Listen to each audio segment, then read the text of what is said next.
I want to introduce you to two people. Tony Baracco. And William Sale.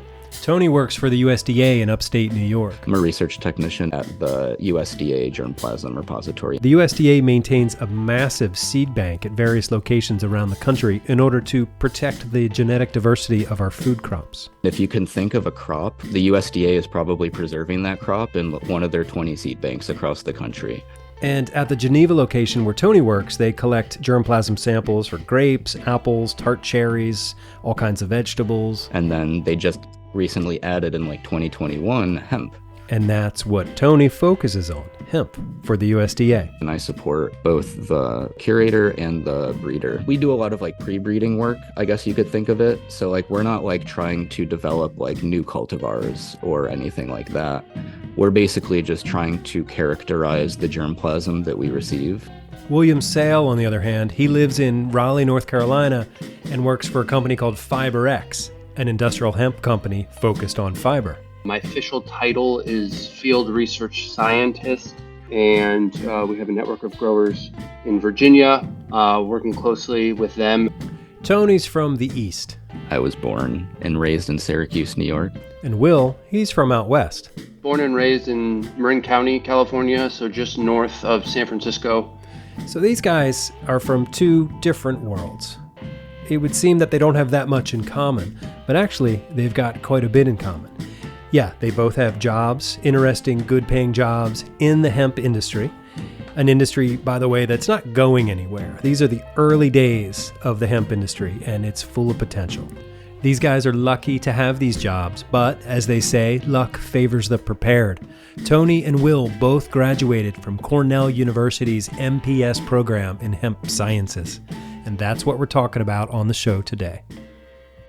This is the Lancaster Farming Industrial Hemp Podcast. My name is Eric Herlock, and today we're going back to school. We're going to Cornell University to find out what it takes to get a master's degree in hemp. Cornell offers a Master's of Professional Studies in Integrative Plant Sciences with a concentration in hemp sciences.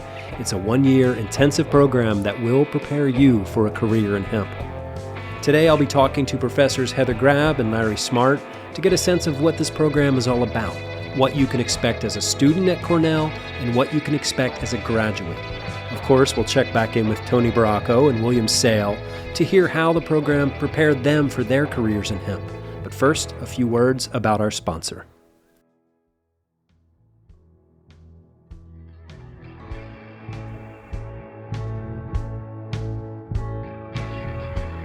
While our show is normally brought to you by I&D Hemp and one of several rotating sponsors, like Amerishon Cast Hemp, Impactful Ventures, the National Hemp Association, or King's Agri-Seeds, today's show is different. This show falls under the category of sponsored content. I know that sounds weird, but hear me out. Today's show, the Cornell episode, is brought to you by Cornell University's College of Agriculture and Life Sciences, home of the MPS program in hemp. Now, I've often thought of myself as a traditionalist when it comes to the separation of editorial and advertising and journalism, church and state. But as I've seen firsthand over the past 5 years of making this show, that podcasting is a whole different ballgame. And since I'm mostly a one-man show here, I find myself walking that line between editorial and advertising a little more often than you'd think. But here's how I see it. Certain professors in the hemp program at Cornell listen to our show, and they appreciate what we're doing here. They see the value of what we do for the industry and for their students, and they wanted to show their support and appreciation for what we do by becoming a sponsor. And then through a series of discussions, we landed on this idea of making the Cornell episode to give my audience a tour of the program, to find out what it's like to get your master's degree in hemp from Cornell. And I'm super curious about that anyway. So this isn't like sponsor content you might see elsewhere, like an advertisement's all dressed up to look like a story in the paper. No, this is like a reciprocal love bomb of mutual respect. Okay, maybe I oversold that. But anyway, Cornell appreciates what we're doing here at Lancaster Farming. And we appreciate what they're doing at Cornell for the hemp industry and for agriculture in general. We are lucky to have world-class institutions leading the way on academic research, working with industry partners to develop the technologies and genetics, practices, and procedures that the industry needs to grow to its potential. So there's that. And then, like I said earlier, there's also the fact that I'm simply super curious about what it's like to get a master's degree in hemp from Cornell. And that's the beauty and magic of having a podcast. I get to call people up who do the cool stuff, and then they tell me about it. That's sort of the show in a nutshell. Anyway, I just wanted to assure you, dear listener, that today's show is made by me, Eric Herlock, without too much input from Cornell, but they did give us money, so thank you. All right, back to our show.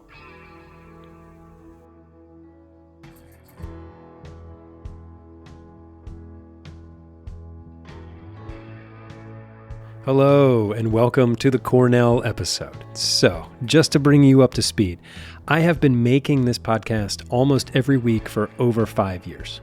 I've published over 250 episodes. I've interviewed hundreds and hundreds of people in the hemp space, from farmers, builders, entrepreneurs, processors, inventors, lawyers, bankers, professors, policymakers, senators, members of Congress, musicians, artists, writers, philosophers, as well as a few charlatans and snake oil salesmen.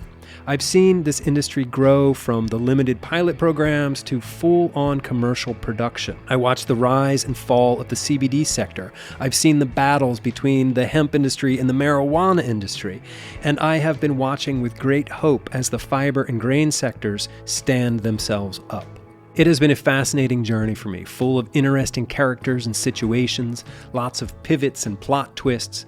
I've had a front row seat as the hemp industry puts itself together, and I am grateful for the access I have been afforded through making this show.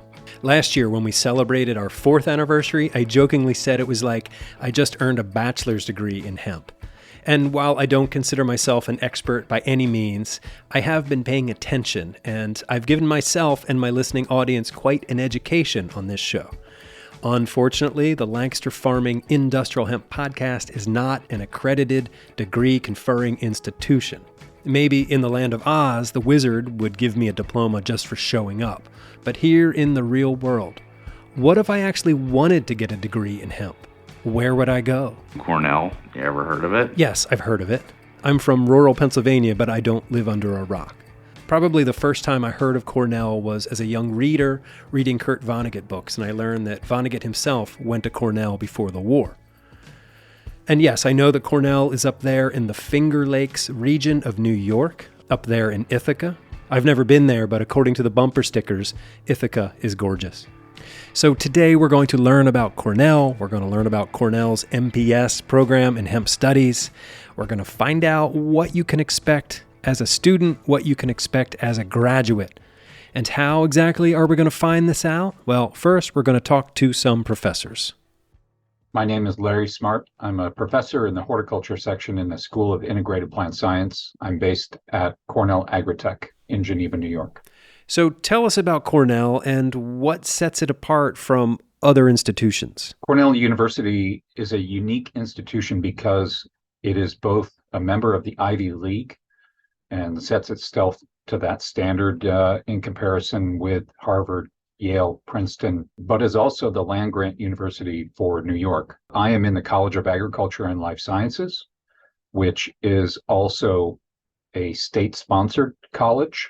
We have a heavy emphasis on mission-oriented research to serve the people of New York, especially the agricultural community in New York. So you probably won't find any other place like Cornell that has a mix of both state and private colleges, and also that blend of an Ivy League atmosphere blended with a land-grant university like the Big Ten schools.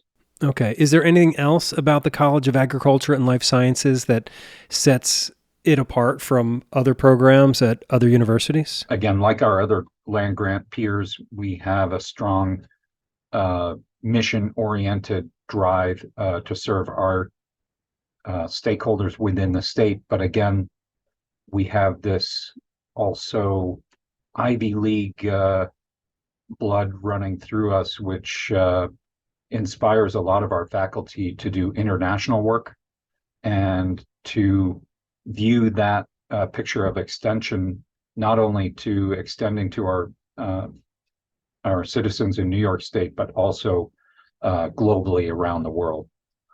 So I think the College of Agriculture and Life Sciences is, again, pretty unique in our breadth of disciplines and our scope of our research from New York State to the world. All right. So getting back to hemp, are you the founder of the hemp program there at Cornell? I wouldn't say I'm the founder. That was my colleague, Don Vyans, in plant breeding, who was the one at the time to sign up for the DEA registration and sign up for the first state license back in 2016. And his group planted the first hemp trial. But in 2017, we received some very generous funding from New York State to do an ambitious project to try to plant close to 2,000 acres of hemp across the state. And I was the one who took on that project. We were able to sign up 24 farms in about a month in the months of May and June, and get 1,700 acres of hemp planted by the end of July. And since that time, I have been the one who has sort of organized and recruited other faculty and Cornell Cooperative Extension folks to work on hemp. Okay, so not the founder, but clearly the spiritual leader of the hemp program.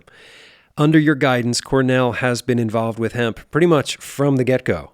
And a lot has happened since I first interviewed you here on the show back in 2019 about your work in hemp. Since then, Cornell has developed the MPS program in hemp studies.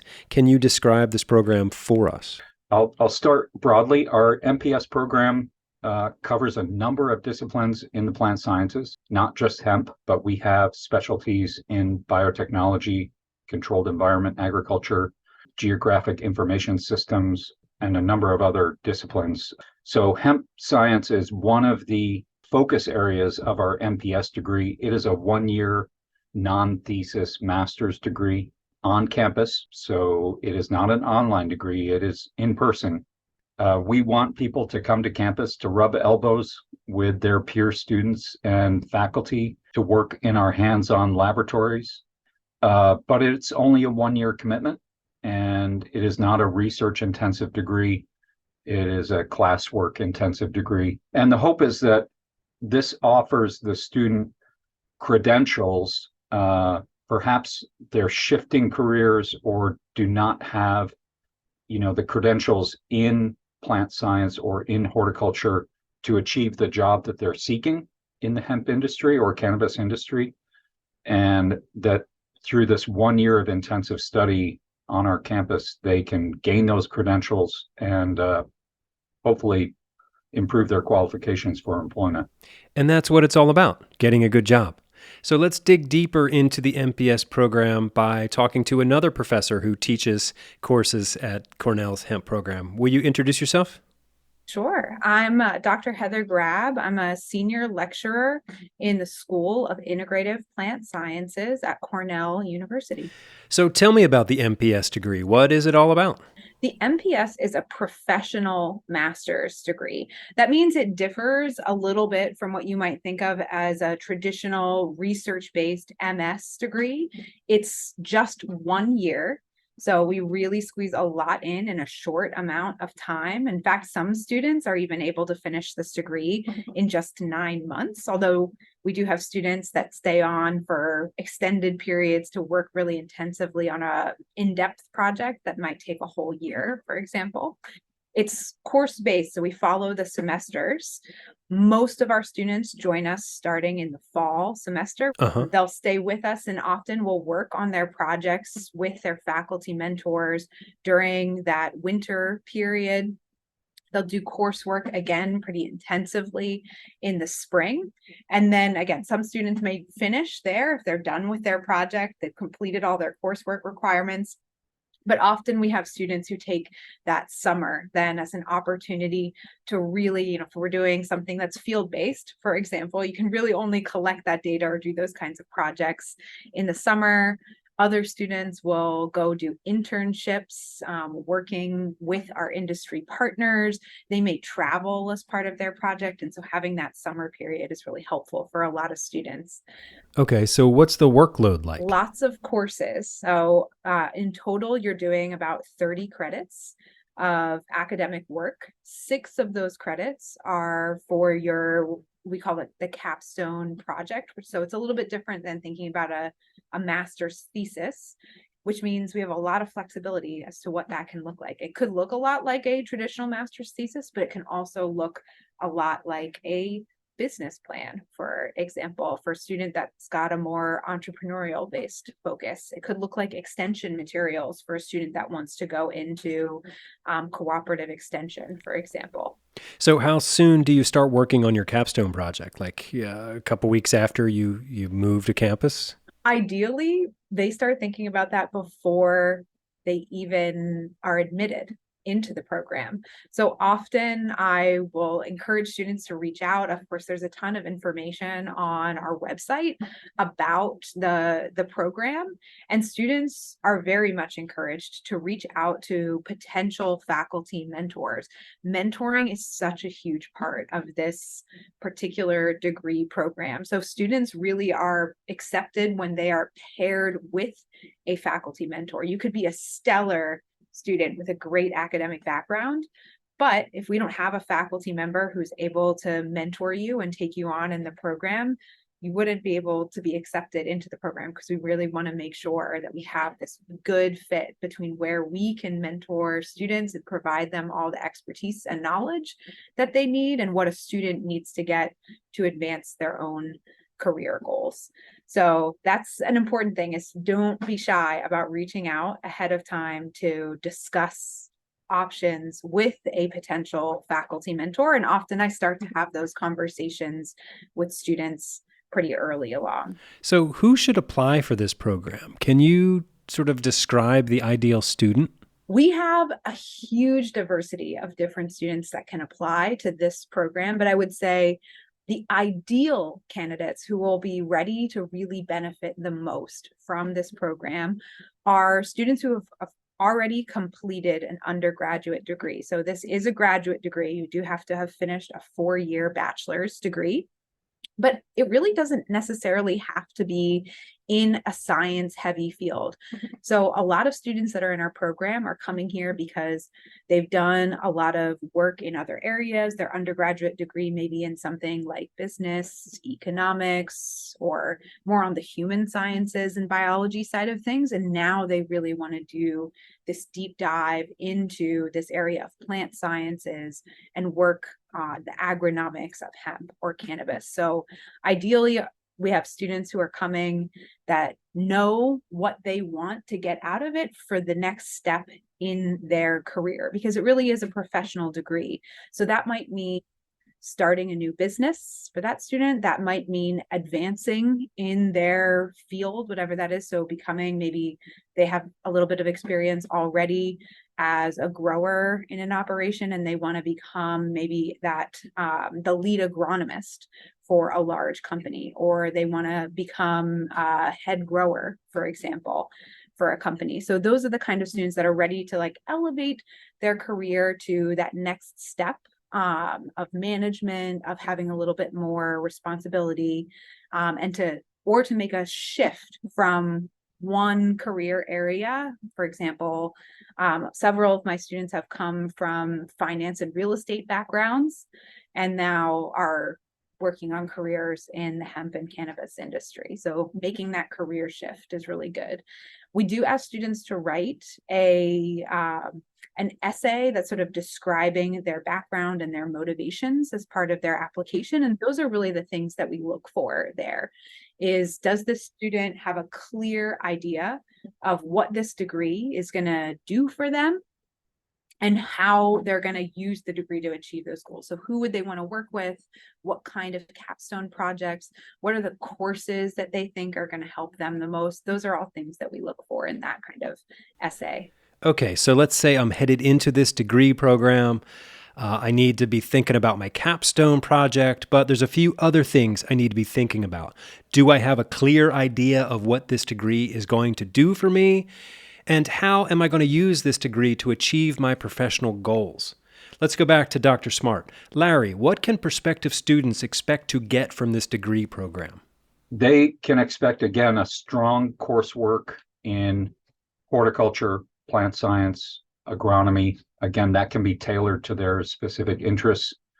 And then layered on top of that, some pretty unique specialty courses that will give them advanced understanding of hemp production, hemp processing, cannabis biology, and the industry perspective of the cannabis industry, hemp breeding and genetics, and medicinal plant biochemistry, just for some examples. Larry mentioned pretty unique specialty courses, and Dr. Grab, she teaches a handful of those specialty courses. I teach 3 courses right now. In the spring, she teaches hemp processing. So that's a class that's like from the time our material is harvested to making that into some really high value products. And that covers everything from hemp through cannabis. We talk a lot about what happens in testing labs, for example. That's relevant for both the hemp and cannabis industries, how we do all of that testing and what it means.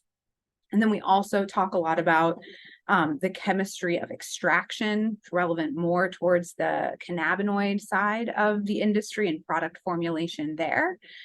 Thinking about emulsions, for example, that could be important for developing novel beverage products, for example. And then we also spend the last half of the semester thinking a lot about fiber processing and production. So how do we turn hemp fibers into various different products, from hempcrete all the way through to textiles or even technology components, for example. So that's my spring course. In the fall, she teaches 2 classes, one of which is professional development and cohort building course called Cultivating Community, where we learn a lot about our own identities. We do a lot of self-discovery there.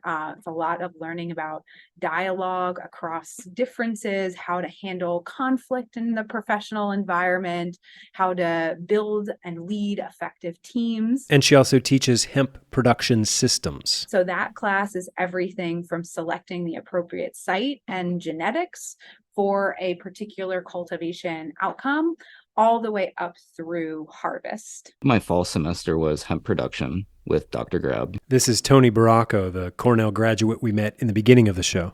So just like learning basic like production systems, greenhouse, outdoor, indoor, high tunnel, different propagation methods, et cetera, et cetera. And then we got to talk to a lot of industry people. Like she had some industry people like come and talk to the class, which I thought was kind of eye-opening, especially not really chatting with industry people as a student, Right, like you hadn't really dealt with. I hadn't really talked to anyone who was in the industry growing at this point. So it was nice to kind of get that insight. Into their problems and their journeys. And that's another huge part of this program is the access to industry and getting the chance to work with industry partners, something that the faculty there encourage and actively facilitate. Yeah, I really encourage my students to work with an industry partner. And often I'm the one who's suggesting who those industry partners might be through connections that I have in my network. I know certainly many other faculty mentors do the same. It's not a requirement at all, though. I think there's a lot of benefits because often those industry partners can then also be advocates for that student when they graduate and they're ready to make that next transition in their career. So sometimes they'll sponsor them to go present their research at big national conferences. Sometimes they'll be able to hire a student and create a position for them whenever they finish. But either way, it really gives students this sort of sense for what is the current state of what's happening in the industry right now. It's always changing. I feel like there's always new challenges and at the same time, new opportunities that are coming up in the hemp and the cannabis industry. So having somebody who's outside of our ivory tower, for better or worse, that's really like boots on the ground and knows what the challenges are, can be so helpful in providing a little bit of that extra mentorship for a student, an extra opportunity. For William Sale, the hemp production class was extremely important. It's the foundation for my knowledge of hemp and kind of my job. Whenever we're figuring out how to grow hemp, we are learning to remember how to grow hemp here in the US. And so to be able to have that knowledge and that confidence in your knowledge that I can then go and take to the farm when I'm speaking with farmers, it's like the bedrock of everything that I do. All these different agricultural practices and management styles and systems were learned in that class. And so if hemp is what you want to do, and you want to learn to kind of talk the talk and walk the walk, if you don't know how to do that, those courses will get you really prepared to do that, no doubt.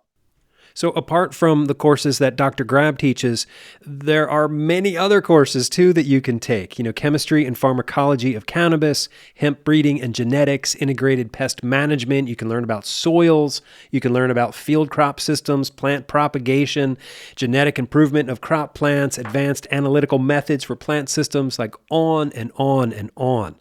So it's not just the courses, it's not just the world-class faculty, it's not just the access to industry partners, but there's something else that comes along with a Cornell education, and that is the network that you enter into when you become a Cornell graduate. A lot of the reason why people go to Cornell or a school like Cornell is for the network that going there provides you. And so that's really probably the most worthwhile part of your investment, was having access to that network, to the alumni group, because, Cornell, arguably the top handful of plant science universities in the entire world. And so for an industry as young as hemp, for a crop that so many people are interested in as much as hemp, being able to have that Cornell backing, it took me even farther than I think I understood at the time. And Tony Baracco feels pretty much the same way. Yeah, I mean, right off the top of my head, I can say that the connections that you make are probably the what you're paying for, or like what you get the most out of. You do have to build them yourself, but you have a support system where it kind of launches you into making those professional connections and building your network. And yeah, I think that is kind of what Cornell excels at. Part of the networking that happens is just having access to all of these faculty who have very different types of expertise. Often, students come in with one idea about what it is that they want to do, but then when they're exposed to all of these other different opportunities and ideas, they might go in a really different direction from what they originally came in with. So one is just the faculty, the other is the other students that are here.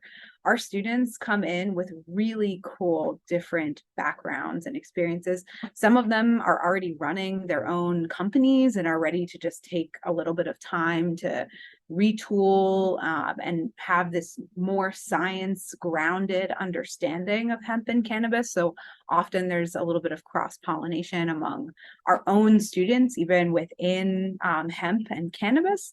But also there's a lot of opportunity to network with students and faculty who are in our MBA program, for example, who are from other areas of campus that might be able to open doors and opportunities for students that they might not have even been aware of before they came here. And just to be clear, you hear her talking about hemp and cannabis, and there are two different programs at Cornell, and they do sort of overlap. Yeah. So we do have two different formal concentrations, one that is in hemp science and one that's in cannabis science. And I see them as sort of like very closely aligned sister programs, or maybe they're like almost sort of fraternal twins in a way, where a lot of the coursework is similar, but I expect that students who are interested in the hemp science degree program are largely going to be those students who are interested in industrial applications of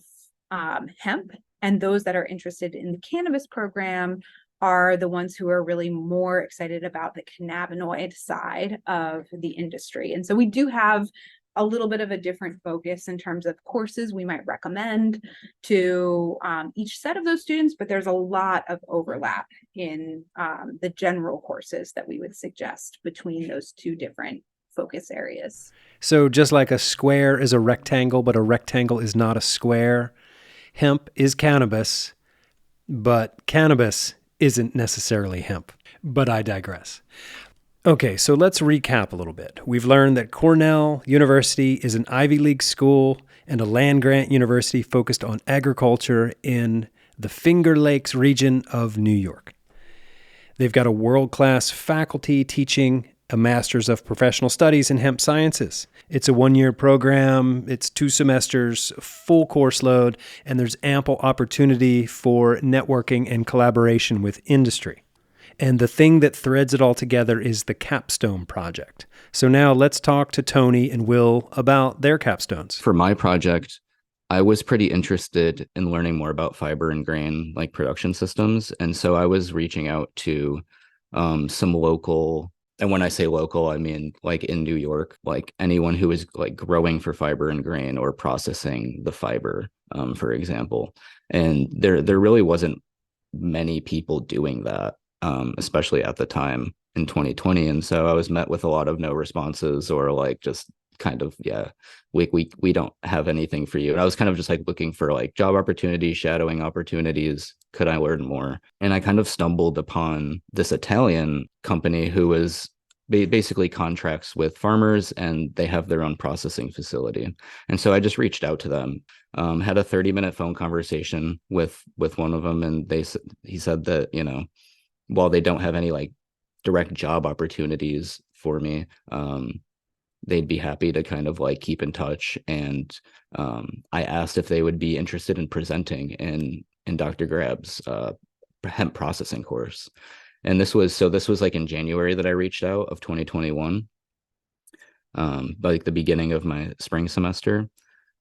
Maybe around March they presented, and the students, I thought, enjoyed it too. Like it was cool to get a European perspective on, you know, this hemp fiber market. And so it was after they presented that they kind of offered to host me for a couple of weeks in the summer. And I kind of just jumped on the opportunity and kind of used that as like a case study as part of a literature review. And so essentially my capstone project was a literature review of the hemp fiber industry, like in New York, and, you know, using this kind of Italian company as a case study to what the Italian market looks like. Tony got a bit of a late start on his capstone, and he offers this advice. I would not recommend anyone listening to start that late.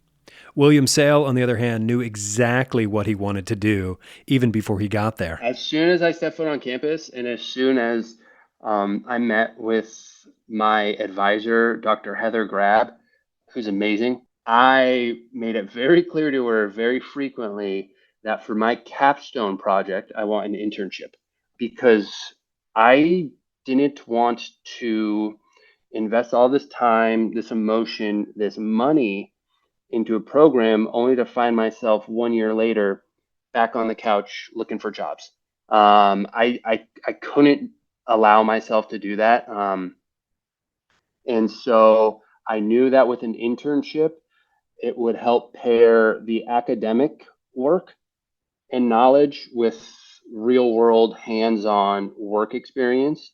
And if the internship itself didn't turn into a full-time position, it would be at least something on my resume that could hopefully then help me get the next job.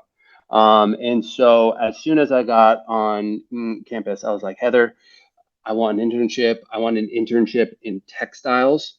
I wasn't interested in the cannabinoid or floral production at all. It was just industrial for me. And that actually helped me stand out because a lot of the students there are studying for or are interested in cannabinoid production, processing, all that stuff.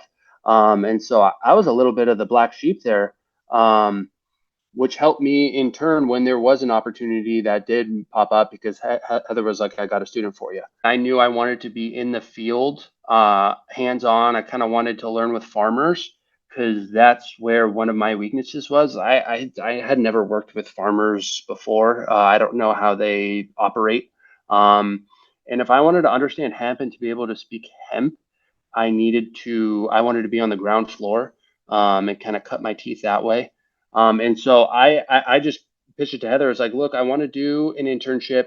And fortunately, the season for agriculture to grow any sort of cash crop essentially is during the summer, and that lined up with when the capstone project was due.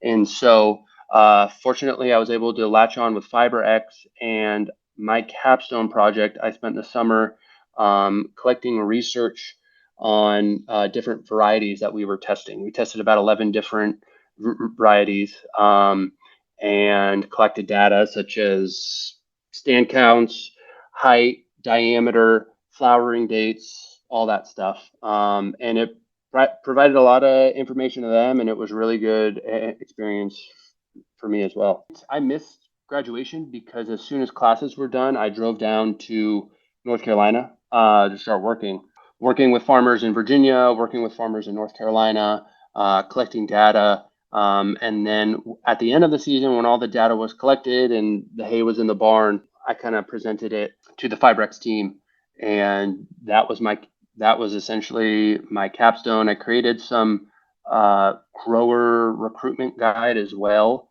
that I also submitted as part of my capstone, and that FiberX is actually used whenever we're talking with farmers about joining our network. So you can see that the capstone project is kind of open-ended. If you can imagine something and then put the work in towards it, there's no telling what you can accomplish, especially when you have all of these amazing resources from Cornell University. So what else should prospective students understand about the hemp program at Cornell? Here's Larry Smart. They should certainly understand the tuition costs. It is a full graduate tuition, so it's expensive. Cornell tuition is not cheap these days, so they want to make sure that they're prepared for that. Thank you for that, Larry. Yes, financial considerations are indeed very real, but I will say that where there's a will, there's a way. Is it about the money, or is it about jumpstarting your career and increasing your chances for success? I said it before, luck favors the prepared, and this program, from what I've heard here today, prepares you for an awful lot. So the other thing that you have to consider, if you're considering this program, is that you'd be moving to Ithaca, New York for the duration of this program. And to me, that sounds amazing, right? Just imagine going back to college. Imagine living in Ithaca. It sounds like a dream to me. Heather, can you tell us what it's like living in Ithaca? Yeah, it's a really incredible community to be a part of here, intellectually, and also just as like a place to live. I mentioned, like I came here as a graduate student and really didn't want to leave. After I finished my PhD, I started a small farm here. There's a really great culture of small farming. We have a fantastic farmers market. There's all these, like vineyards and U-pick farms and cider houses all around the region. So it's just a great place to live. It's very international, of course, being a college town. We actually have 2 colleges in our town.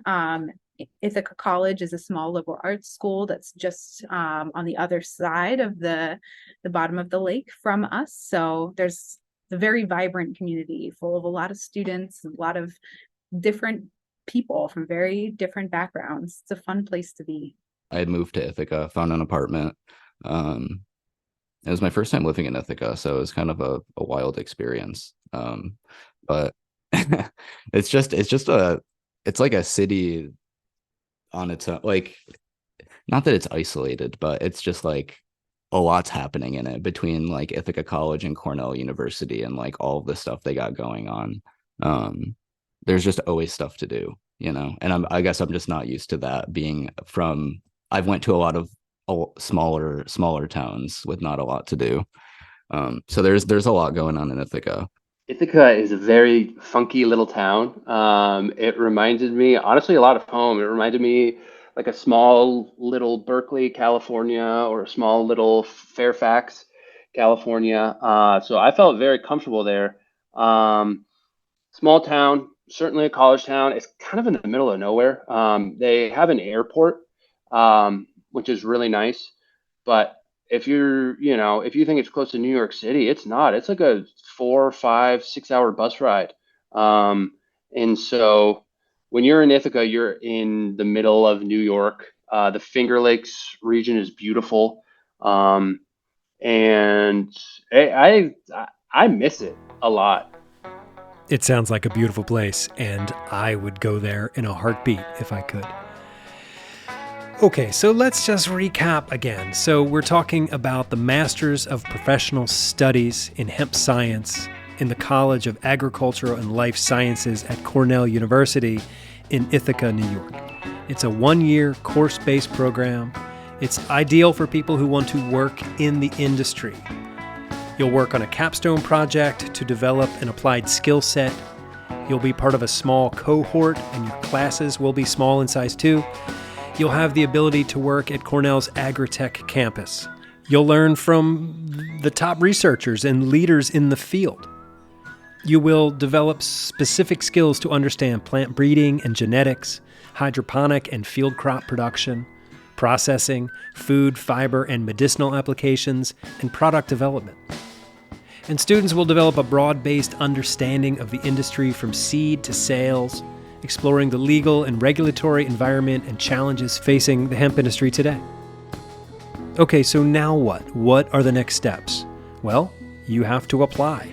You go to Cornell's website, search for graduate school admissions, and then there's an application process that you follow. You'll fill that out. You'll also submit unofficial copies of your college transcripts, copy of your resume. If you're an international student, you have to demonstrate proficiency in English. You'll also write a statement of purpose and a personal statement. So yeah, you can do this. This is worthwhile. A year might seem like a long time to sort of disrupt your life, but as my Uncle Doug used to say, it's a temporary inconvenience for a permanent improvement. Because think about why you're doing this. You want to work in the hemp space. You want to be knowledgeable. You want to be an authority. You want to have a network that will get you places. And the MPS program in Hemp Sciences at Cornell is the program for you. So the application deadline for next year, for next September, is February 15th. This coming February 15th, your application is due. So you don't want to drag your feet here. You want to go and look into this program soon because that time is going to fly by. All right, well, that does it for today's special Cornell episode. I hope you enjoyed this tour of Cornell's MPS program in Hemp Sciences. My name is Eric Herlock. I am the digital editor at Lancaster Farming Newspaper, the greatest agricultural newspaper in the world. If you have any questions or comments or concerns about anything you heard here today, reach out to me and let me know. You can email me at podcast@lancasterfarming.com. And if I don't know the answer to your question, I will find the person who does. Okay?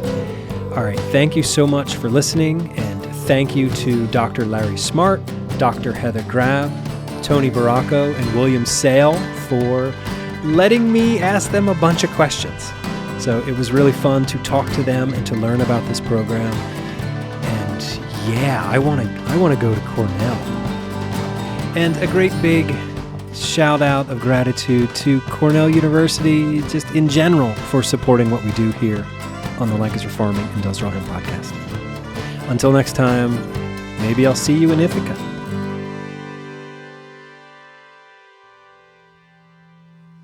industrial hemp.